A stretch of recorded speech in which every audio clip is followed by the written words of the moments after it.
अनुग्रह के विषय में एक रोचक बात बाइबल में बताई गई है। विस्तारित बाइबल के याकूब 4:6 में दुष्ट प्रवृत्ति पर जय पाने के विषय में बताया गया है। लिखा है कि प्रभु हमें अनुग्रह, अनुग्रह और अधिक अनुग्रह देंगे ताकि हम सारी दुष्ट प्रवृत्तियों पर विजय पा सकें। जिस दुष्ट प्रवृत्ति का जिक्र यहाँ हुआ है वो है अपने जीवन में प्रभु को प्रधानता न देना और संसार से दोस्ती करना, संसार से विश्वास योग्य रहना लेकिन प्रभु से नहीं, और प्रभु के साथ समय न बिताना, प्रभु को अपने जीवन में अहमियत न देना। लिखा है कि प्रभु ईर्ष्यालु है और जब आप संसार से मित्रता करते हो तब आप परमेश्वर के बैरी बन जाते हो। आपको ये तय करना होगा कि आप किससे दोस्ती करोगे आगे। वो कहता है प्रभु हमें अनुग्रह, अनुग्रह और अधिक अनुग्रह देंगे ताकि हम सारी दुष्ट प्रवृत्तियों पर विजय पा सकें। ठीक है, मान लो कि मेरी एक समस्या है और मुझे प्रभु से मदद की जरूरत है, तो मुझे सिर्फ प्रभु में प्लग होना है।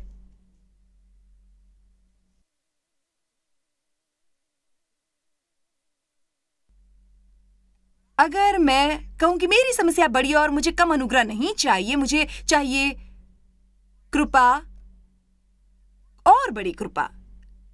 देखो, स्वर्ग में कोई मंदी नहीं है। आपको जितनी कृपा चाहिए उतनी आपके लिए उपलब्ध है। आपको कृपा मिलेगी, आपको थोड़ी और कृपा मिलेगी या आपको खूब कृपा मिल सकती है। देखिए, इसलिए प्रभु ने इज़राइलियों को हर एक परिवार की जरूरत के अनुसार मानना दिया है और बाइबल कहती है कि किसी को ज्यादा मिला और किसी को बहुत कम। लोगों की गिनती और उनकी जरूरत के अनुसार उन्हें मानना मिला। आपकी समस्या आपकी नजर में हर किसी से बड़ी हो सकती है, लेकिन इस बात से जरा भी फर्क नहीं पड़ता क्योंकि प्रभु सब कुछ समान करते हैं। अगर आपकी समस्या बड़ी नहीं है तो आपको अनुग्रह भी कम मिलेगा। अगर आपकी समस्या बड़ी है तो आपको बड़ा अनुग्रह मिलेगा। इसलिए आपकी समस्या चाहे जितनी बड़ी हो, लेकिन आप जो सहते हो वो औरों के मुकाबले ज्यादा हो ही नहीं सकता क्योंकि आपको उनसे ज्यादा अनुग्रह मिला है। तो इसका अर्थ क्या है? अपने बारे में बुरा मानना छोड़ दीजिए आप। ओह, मैं काफी आगे निकल गई। संदेश में ये बाद में है।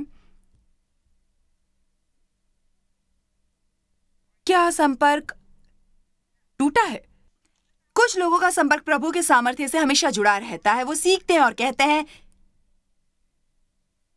यह अनुग्रह से हुआ है। और अगर मैं चाहता हूं कि मेरे जीवन में ज्योति चमके, अगर मैं चाहता हूं कि मेरे जीवन में प्रभु की सामर्थ्य दिखे, तो प्रभु से संपर्क जोड़ना होगा। तो ये एक प्रक्रिया है, वो आपके जीवन में कार्य करती है, पर कुछ हो जाता है और फ्यूज उड़ता है। अब मैं ऐसी कई बातें सिखा सकती हूँ जिनके कारण आपके जीवन में फ्यूज उड़ सकता है, पर मैं सिर्फ 3 मुख्य बातें ही सिखाऊंगी। एक का जिक्र मैं कर चुकी हूं, अक्षमताशीलता, जलता हुआ क्रोध और प्रेम न करना। ये बातें आपका आत्मिक संपर्क तोड़ देंगी। दूसरे शब्दों में आपको ये सोचना है कि सब कुछ ठीक चल रहा है और आप सही कर रहे हो, पर अगर आपके जीवन में ये गंध होगी तो ये आत्मिक बाधा बनेगी और आपकी प्रार्थनाओं के जवाब वो रोक कर रखेगी। देखो, प्रार्थना करोगे तो प्रभु का वादा है कि वह जवाब देंगे, जरूर देंगे और अवश्य देंगे, बिल्कुल देंगे। पर याद रखें, वो ये नहीं बताते कि कब मिलेगा। तो यहाँ हम समय में बंधते हैं। यहाँ आप में कितने लोग इस वक्त समय में बंधे हुए हैं? अब सब समय में बंधे होते हैं। जानते हैं, हम सब कहीं ना कहीं समय से बंधे हुए हैं। हम में से हर एक व्यक्ति एक तरह से नहीं तो दूसरी तरह से, और सिर्फ इतना ही नहीं बल्कि जब तक जान में जाने तब तक, क्योंकि जो कुछ आपको चाहिए वो सब आपको मिलने के बाद आपको किसी और चीज की जरूरत पड़ सकती है जिसके लिए आप प्रार्थना करेंगे, प्रभु आपसे वादा करेंगे और आपको फिर से इंतजार करना होगा। और हमें सावधान रहना चाहिए कि इंतजार की उन घड़ियों में हमारा फ्यूज न उड़े। अब जिस वजह से हमारा फ्यूज उड़ सकता है या शॉर्ट सर्किट होकर प्रभु से संपर्क टूट सकता है, वो है शिकायत करना।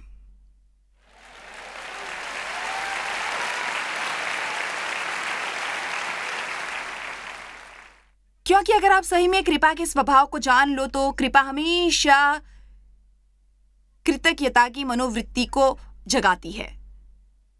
तो हमें कितना कृतज्ञ होना चाहिए। नया जन्म पाए हुए किसी भी व्यक्ति ने सही मायने में कभी कोई शिकायत नहीं करनी चाहिए, क्योंकि ये वो लोग हैं जो नर्क में जाएंगे।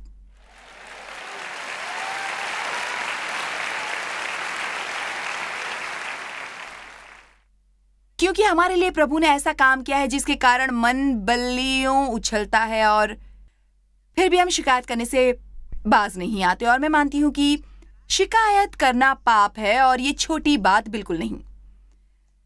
मैं नहीं मानती कि ये हमारी छोटी निर्बलता या जीने का कोई तरीका है। मैं मानती हूं कि ये पाप है, और मुझे लगता है कि हमारे मन में शिकायत का आदर युक्त भय हो, क्योंकि इसी वजह से प्रभु के सामर्थ्य का शॉर्ट सर्किट होता है। मुझे क्या कहना है, ये आप में से कितने समझते हैं? ये सामर्थ्य का शॉर्ट सर्किट करता है। अगर हम अपने जीवन में 1 या 2 छोटी बातें खोज निकालेंगे जो हमें पसंद नहीं है, या 3 या 4 या 5 या 10, या आपके जीवन में चाहे जितनी भी हो ऐसी बातें जो आपको अच्छी नहीं लगती, लेकिन अगर आप अपनी आशीषें गिनेंगे तो जानेंगे कि जो बातें आपको नापसंद है उनसे ज्यादा आपकी आशीषें हैं। आमीन। लोग इस किस्म की सभाओं में आते हैं और हमें खत लिखते हैं जिसमें रोशनी के बारे में शिकायत होती है। क्या आपको मुझे टीवी पर देखना है? तो फिर रोशनी की जरूरत है। ऐसा बिल्कुल भी अच्छा नहीं होगा कि आप टीवी चलाओगे और मुझे यहां अंधेरे में बैठा पाओगे। लोग आते हैं और वो हर कोई ऐसा नहीं होता, लेकिन यहाँ आने वाले कुछ लोगों के कारण हम सच में थक जाते हैं। देखो, मैं प्रोत्साहन चाहती हूं। लिखकर मुझे बताया कि क्या अच्छा लगा। संगीत का बड़ा शोर था। खैर, युवा लोगों को इसी तरह का संगीत पसंद है। देखो, बात यह है कि जिन्हें संगीत का शोर पसंद नहीं है उनका उद्धार हुए 40 साल बीत चुके हैं, और वैसे भी वे कुछ नहीं करते। इसलिए हम युवाओं के पीछे जा रहे हैं।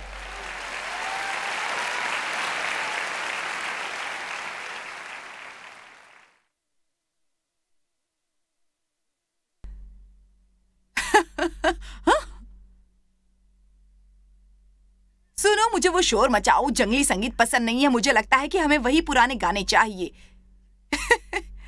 लेकिन यहाँ नई पीढ़ी भी तो उपस्थित है, और हमें उन्हें चर्च में लाना है, और वो हम जैसे नहीं बन सकते। हमें उन्हें पाना है। हमारी पसंद उनकी पसंद नहीं है। आमीन। सच कहूं तो स्मोक मशीन मेरे लिए मुसीबत है। स्मोक मशीन की कल्पना कभी मुझे रास नहीं आई, पर सब कहते हैं कि इससे माहौल बनता है। मैं कहती हूँ मेरे लिए माहौल नहीं बनता। इसके कारण मुझे सब धुंधला दिखाई देता है। लेकिन युवाओं को ये पसंद है, पता नहीं क्यों, पर ये आपके लिए यहाँ है, मेरे लिए नहीं। ये आपके लिए है। और अगर हम कुछ पल के लिए खुद के बारे में सोचना बंद कर दें और ये सोचने लगें कि औरों की क्या जरूरतें हो सकती हैं, तो आप जानेंगे कि हमें दूसरों के खातिर वो बातें करनी पड़ सकती हैं जो शायद हमें बिल्कुल पसंद नहीं है। वो मैंने अभी सोचा कि मैं उसे फेंक दूं, लेकिन सब लोग ऐसे नहीं होते। सिर्फ वो लोग होते हैं जिनका फ्यूज उड़ चुका है। बेशक उड़ गया है उनका फ्यूज। शिकायत करने में न फंसे। प्रभु का अनुग्रह पाने के बाद शिकायत ना करे। प्रभु ने मुझे सेवकाई में रहने का अनुग्रह दिया है, अब इस विषय में शिकायत करना कितनी बड़ी मूर्खता होगी। और कई बार मैंने की है और प्रभु ने मुझे टोका है। मैंने इसलिए शिकायत की थी क्योंकि जहां भी मैं जाती हूं लोग मुझे पहचानते हैं।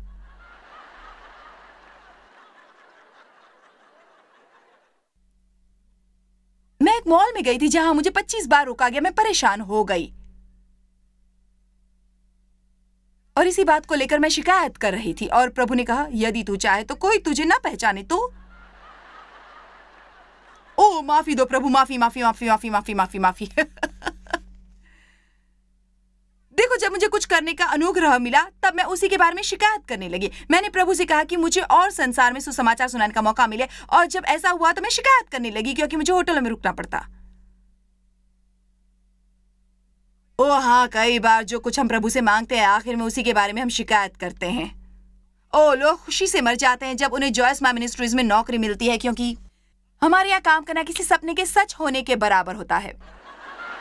और फिर उन्हें ज्ञात होता है कि शायद वो मुझे कभी देख नहीं पाएंगे क्योंकि मैं हमेशा यात्रा पर रहती हूँ और वो ये जान जाते हैं कि उन्हें भी औरों की तरह काम करना होगा, काफी मेहनत करनी होगी क्योंकि हमारा स्तर ऊंचा है जो हमें बरकरार रखना है। और फिर जल्द ही जिस नौकरी को वो परमेश्वर ने उनके लिए किया हुआ बेहतरीन चमत्कार मानते थे, अब वो अगर मेरी कही हुई बातों को ठीक से समझ नहीं पाए तो वो उसी नौकरी के बारे में शिकायतें करने लगेंगे। आप में से कई लोगों ने अपनी वो नौकरी गंवाई है जिसके बारे में उन्होंने शिकायत की थी और अब उसे दोबारा चाहते हैं।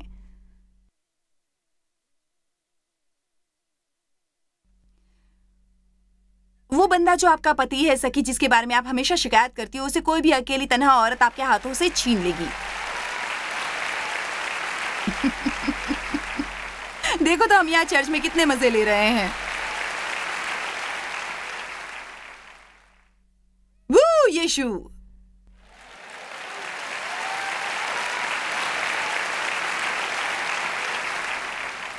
चलिए फिलिपियो 2:14 में हमें कृतज्ञता की मनोवृत्ति होनी चाहिए। आप में से कितनों को यह बर्दाश्त होगा जब आप अपने बच्चों के लिए हर चीज का प्रबंध करोगे और बदले में आपको मिलेगी सिर्फ उनकी शिकायतें। प्रभु को भी यूं ही लगता होगा। एक दिन बिना शिकायत किए गुजारना एक बड़ी चुनौती होता है। फिलिपियो 2:14 जब हम जरा ये पढ़ेंगे, सब काम बिना दोष निकाले, बिना कड़वाहटों के प्रभु के खिलाफ बिना शिकायत और बिना शक किए किया करो। आप कहेंगे मैं प्रभु के खिलाफ शिकायत नहीं करता, मुझे तो अपने खुद के जीवन से शिकायत है। खैर आप वही हो ना जिसने कहा था प्रभु आप ही मेरे सब कुछ हो। आपकी इच्छा हो प्रभु, मेरा वक्त आपके हाथों में, आपका हूं मैं, पर मुझे यह पसंद नहीं है। सारे काम आप शिकायत किए बिना करें। बनिए की दुकान पर बिना शिकायत के जाएं, बिना शिकायत के अपना घर साफ करें, बिना शिकायत किए अपनी कार का तेल बदलें, बिना शिकायत किए अपने कपड़े इस्त्री करें, बिना शिकायत के ट्रैफिक में गाड़ी चलाएं, अपने बिल का बिना शिकायत के भुगतान करें। वो यीशु। आज शिकायत किए बिना पार्किंग लॉट में से अपनी गाड़ी निकालें।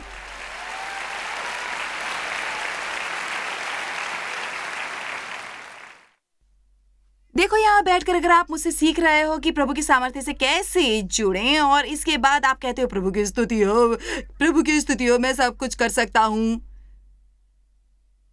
पर फिर आप अपनी कार बाहर निकालने के प्रयास में किसी पर चिल्लाते हो, तब आप में आ जाती है प्रेमहीन आत्मा और थोड़ी सी अक्षमाशीलता और आप शिकायत करने लगते हो। बेहतर होगा कि आप दोबारा यहाँ आकर संदेश सुने, क्योंकि एक बार में असर नहीं हुआ। मैं यहां मनोरंजन के लिए नहीं हूं, मैं चाहती हूं कि आप बदल लें।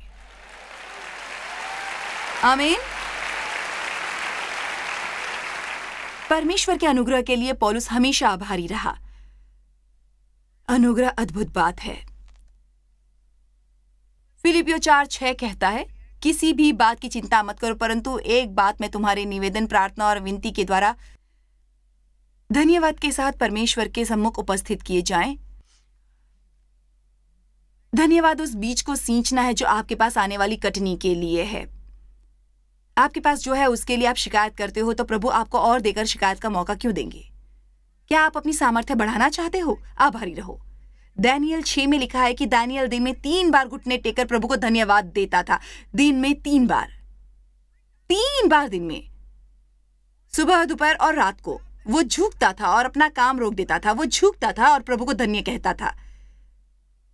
इसके लिए शायद आपको अपने फोन पर बजर लगाना पड़े, जिसके बजते ही आप अपने सारे काम छोड़कर प्रभु को झुककर धन्यवाद कह सको। शायद ये दवा का काम करेगा शिकायत करने की आदत के लिए। ये हमें याद दिलाएगा कि प्रभु कितने भले हैं। उसके फाटकों में धन्यवाद के साथ आओ, उसके आंगन में स्तुति के साथ आओ। धन्यवाद। विश्वासियों का फ्यूज उड़ने की दूसरी वजह खुद पर तरस खाना।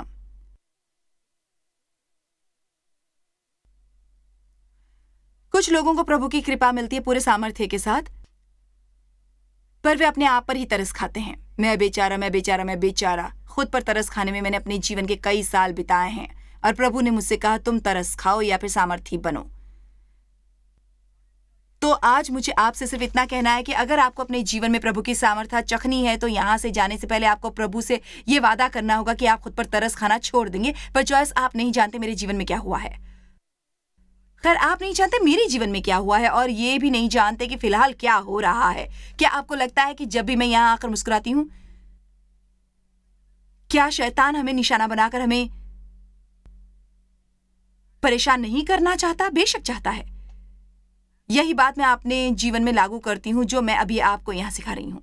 अवश्य यह है कि मैं आभारी रही हूँ।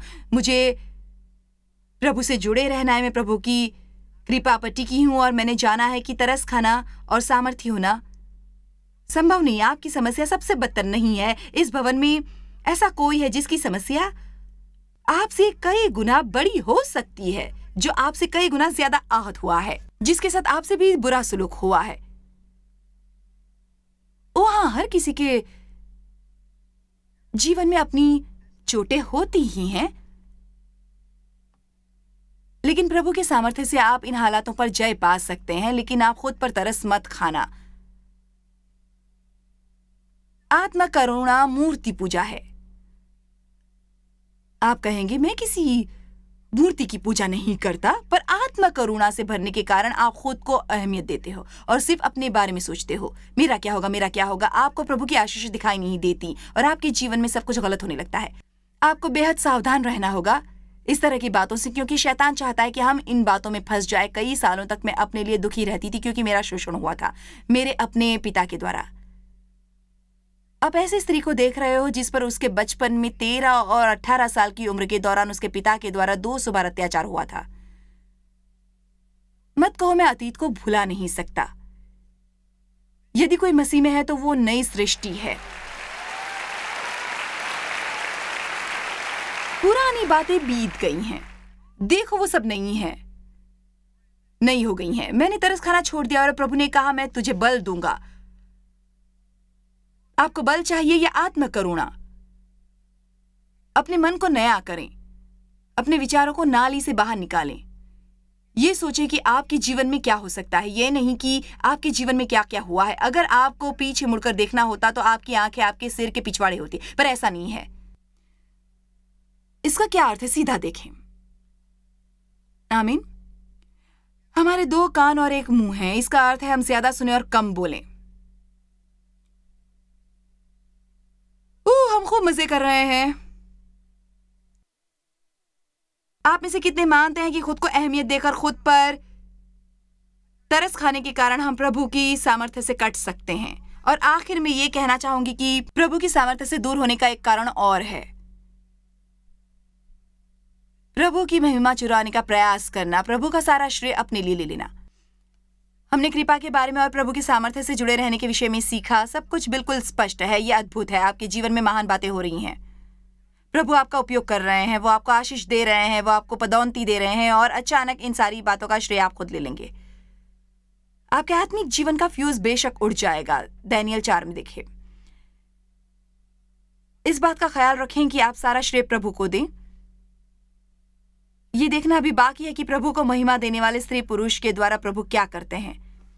सबको ये देखना है। दुख की बात यह है कि प्रभु जब लोगों का उपयोग करते हैं तब उन्हें क्या होता है, वो इसका श्रेय खुद लेते हैं। वो सोचने लगते हैं कि वो लोगों के साथ किसी भी तरह पेश आ सकते हैं। वो सोचने लगते हैं कि वो जो मर्जी आए कर सकते हैं। तब फ्यूज उड़ता है, फ्यूज उड़ जाता है। दानियेल 4:1 नबूकदनेस्सर राजा की ओर से देश देश और जाति जाति के लोग और भिन्न भिन्न भाषा बोलने वाले जितने सारी पृथ्वी पर रहते हैं उन सबों को ये वचन मिला है कि तुम्हारा कुशल क्षेत्र बढ़े। मुझे ये भाया कि परम प्रधान परमेश्वर ने मुझे जो जो चिन्ह और चमत्कार दिखाए उनको प्रकट करूं। उनके दिखाए गए चिन्ह क्या ही बड़े और उनके चमत्कारों में क्या ही बड़ी शक्ति प्रकट होती है। उसका राज्य तो सदा का और उसकी प्रभुता पीढ़ी से पीढ़ी तक बनी रहती है। मैं नबूकदनेस्सर अपने भवन में चैन से और प्रफुल्लित रहता था जब तक वो कह रहा था प्रभु को देखो, ये उसके बड़े काम है, जो अच्छी बातें मेरे जीवन में आप देख रहे हो, वो प्रभु से है, वो उसके चमत्कार हैं और उसके चिन्ह हैं, उसके अद्भुत काम हैं। अपनी आंखें प्रभु पर लगाओ। जब तक वो प्रभु को श्रेय दे रहा था, वो प्रफुल्लित और समृद्ध हो रहा था। मुझे नहीं पता क्या हुआ, पर 30 वचनों के बाद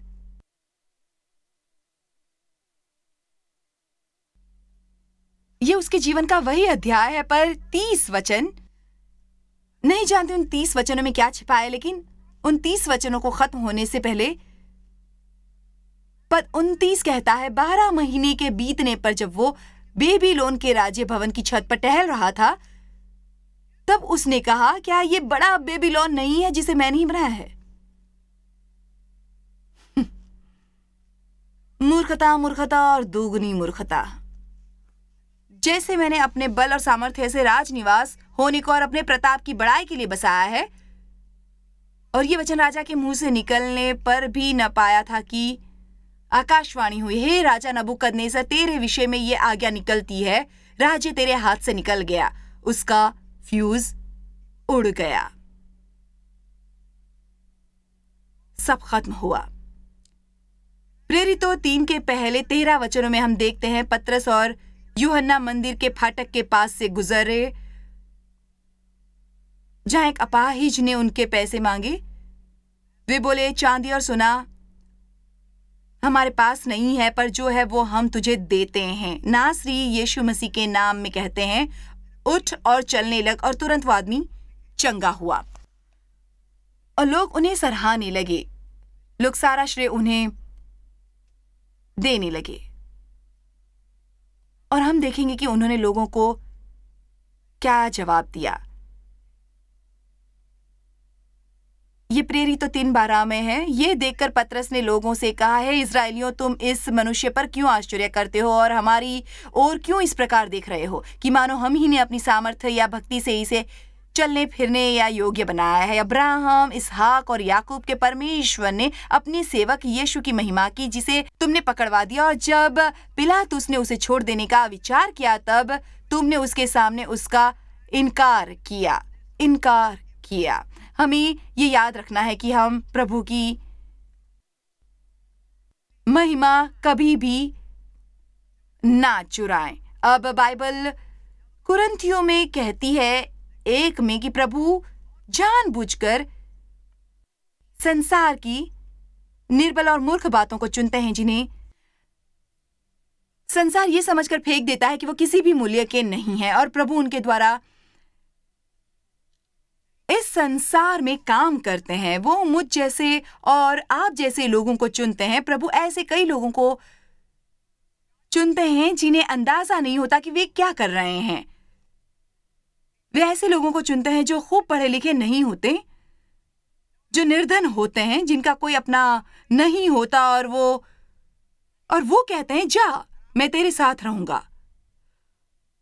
गौर करो कि पहला भाग है जा। जा, मैं तेरे साथ रहूंगा। वो अब्राहम से बोले, अपना सब कुछ छोड़कर तू उस देश में चला जा, मैं तुझे दिखाऊंगा। और अब्राहम ने कहा होगा, मैं जरूर जाऊंगा। प्रभु बोले, जा। अब्राहम के बारे में इब्रानियों 11 में बाइबल जो कहती है वो मुझे बहुत पसंद है। वो चल पड़ा, लेकिन उसे इस बात की फिक्र नहीं थी कि वो कहां जा रहा है। उसने विश्वास का कदम बढ़ाया और कहा, मेरा भरोसा केवल प्रभु पर ही है। परमेश्वर संसार के मूर्खों को चुन लेता है ताकि ज्ञानवानों को लज्जित करे, और ऐसा वो इसलिए करते हैं ताकि कोई मनुष्य उनकी महिमा अपने लिए लेने के बारे में न सोचे। पर फिर भी हम भूल जाते हैं कि हम कहां से आए हैं, और हम उन महान कामों को भी भूल जाते हैं जो प्रभु ने हमारे लिए किए होते हैं हमारे जीवन में। ठीक वैसे ही जैसे डेव आज अमेरिका के बारे में बता रहे हैं, अमेरिका भूल गया है कि वो कहां से आया है। वो बड़े और महान काम जो प्रभु ने किए, वो चमत्कार जो प्रभु ने किए, ताकि बड़े ही कम समय में वो राष्ट्र पूरे संसार में एक बलवान राष्ट्र के रूप में जाना जाए। लोगों को ये देखने में मुश्किल क्यों हो रही है कि इस राष्ट्र की तेज दुर्गति सिर्फ और सिर्फ एक ही वजह से हो रही है, और वो है लोग परमेश्वर से दूर जा रहे हैं। वो प्रभु से पीछा छुड़ाना चाहते हैं। प्रभु से पीछा छुड़ाना चाहते हैं। वो प्रभु को हर बात से हटाना चाहते हैं। स्कूल में से हटाना चाहते हैं, सरकारी भवन की दीवारों से हटाना चाहते हैं। उन्हें किसी तरह का कुछ नहीं चाहिए जो क्रिश्चियन जैसा दिखे। ये यहाँ नहीं करेंगे, वो वहाँ नहीं करेंगे। जो कुछ भी परमेश्वर से संबंधित है उससे उन्हें खुद को और दूसरों को भी दूर रखना है। वे कहते हैं कि उन्हें परमेश्वर से दूर भागना है, क्योंकि अगर वो कहीं खड़े रहे तो प्रभु उन्हें कभी नहीं छोड़ेंगे। आमीन। वो ये बात क्यों नहीं समझ रहे हैं कि जब से उन्होंने पाठशालाओं में से प्रार्थना और 10 आज्ञाओं को हटा दिया है, तब से पाठशालाओं में सब कुछ बदल गया और ये बदलाव विनाश की ओर है। इसकी जांच हेतु नियुक्त किए गए विशेषज्ञों को सफलता क्यों नहीं मिल रही है? वो कहते हैं हमें इस तरह की धर्म से जुड़ी बातों को अलग रखना चाहिए। प्रभु को दूर रखने से कुछ हासिल नहीं होगा। प्रभु को अलग करने से कुछ भी हासिल नहीं हो सकता। प्रभु को अलग करने के बाद भी कुछ भी हासिल नहीं होगा। हमें सीखना है कि हम अपनी भावनाओं को कैसे संभालें, ना कि वो हमें संभालने लगे। ये सीखना जरूरी है कि हम अपनी भावनाओं के परे जिएं, भावनाओं के बहाव में बहना छोड़ दें, उन्हें नियंत्रित करना सीखें। जॉयस मायर मिनिस्ट्रीज में आप हमारे लिए कितने अहम हैं, इसका आपको अंदाजा नहीं। हम आपके आभारी हैं और हम धन्यवाद करते हैं अपने सब मित्रों और सहयोगियों का कि उन्होंने इस विश्वव्यापी सेवकाई को संभव बनाया। मिलकर हम भूखों को खिला रहे हैं, गरीबों को पहना रहे हैं और कई देशों में सुसमाचार पहुंचा रहे हैं। कृपया हमसे संपर्क करें या विजिट करें jmmindia.org पर। आज ही अपनी प्रार्थना के अनुरोध बताने के लिए, हमारे साधनों के बारे में और जानकारी और जॉयस की सभाओं का शेड्यूल जानने के लिए और हमारे सहयोगी बन जाएं दुनिया भर में मसीह का प्रेम बांटने के लिए।